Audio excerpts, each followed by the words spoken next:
one of the reasons, or at least perhaps the main reason, that the COVID vaccines in particular were rolled out quite so widely with gay abandon was because there was a state of indemnity for all the manufacturers. And Thomas Massie is trying to deal with this in the United States. Mark, what exactly is happening? Well, call this a spotlight on Congress for today. Of course, Ronald Reagan gave protection to Big Pharma back in 1986 with some things that he passed and signed. But Thomas Massie, the gutsy backbencher that still makes his voice heard despite all the pressure on him to shut up and to turn tail and run, he's pushing forward now. Not really a lone wolf, but he's doing this largely on his own steam. He doesn't have a whole lot of support yet. But this is him announcing the introduction of the PrEP Repeal Act. It's noted as H.R. 4388 to repeal sections 319F3 and 319F4 of the Public Health Service Act. These targeted sections are commonly referred to as the Public Readiness and Emergency Preparedness, or PrEP Act, and currently provides sweeping liability protections to pharmaceutical companies for pandemic-related products. And here's some of the main things that it does. I'll only touch on two. Let's put that up.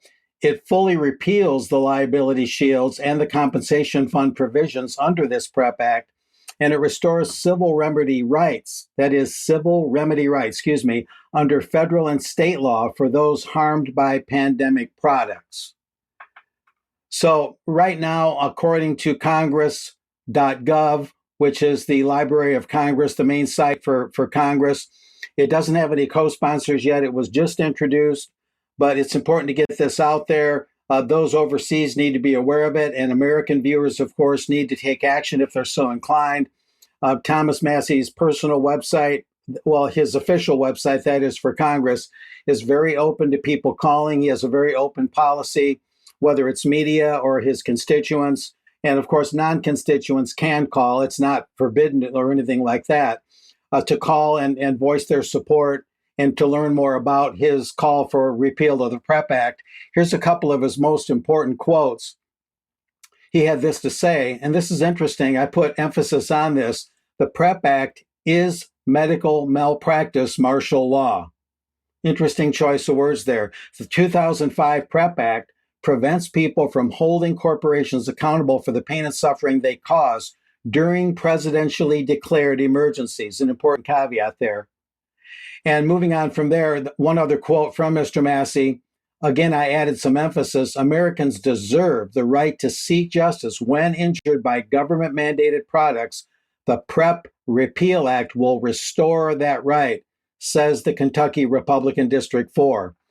So he's putting it out there, very important stuff. It kind of supplements some of the other things going on that I've reported, where even Israel, as well as Italy, the United States, the Netherlands, Slovenia, and even Iran have signed letters that they're not taking part in the amendments to the international health regulations and the actual pandemic treaty, due to certain elements within the treaty itself, as I've noted, cannot be fully enacted until a little bit less than a year from now.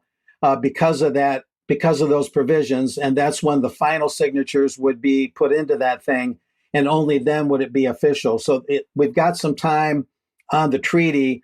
The regulations are wrapping up. That is, they're kind of drawing to a close where they're going to be pretty solidified, and yet there's still more and more opposition or questions about the international health regulations themselves. So I'll keep following this. It's very important to keep tabs on it over the long haul. So back to you guys.